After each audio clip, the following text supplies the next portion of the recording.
మరో అంతర్జాతీయ కంపెనీకి హైదరాబాద్ కేరాఫ్ అయింది. ఇదే స్ఫూర్తితో ఇతర దిగ్గజ కంపెనీలు కూడా ముందుకు రావాలని ఆహ్వానించారు మంత్రి శ్రీధర్ బాబు.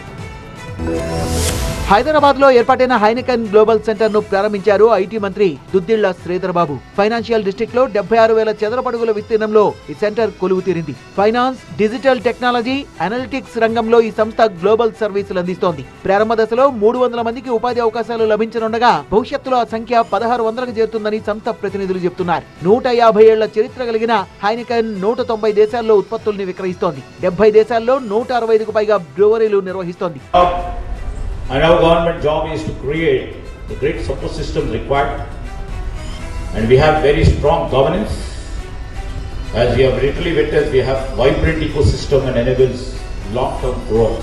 హైదరాబాద్ ను గ్లోబల్ బిజినెస్ సర్వీసెస్ హబ్ గా తీర్చిదిద్దేందుకు ప్రణాళికాబద్ధంగా కృషి చేస్తున్నామని ఈ సందర్భంగా శ్రీధర్ బాబు చెప్పారు. గ్లోబల్ క్యాపబిలిటీ సెంటర్లను కేవలం బ్యాక్ ఆఫీస్ ఆపరేషన్లకే పరిమితం కాకుండా స్ట్రాటజిక్ ఇన్నోవేషన్స్, హై వాల్యూ ప్రొడక్టివిటీకి కేంద్రాలైన గ్లోబల్ వాల్యూ సెంటర్లుగా మార్చేలా కాంప్రహెన్సివ్ రోడ్ మ్యాప్ ను సిద్ధం చేస్తున్నామన్నారు.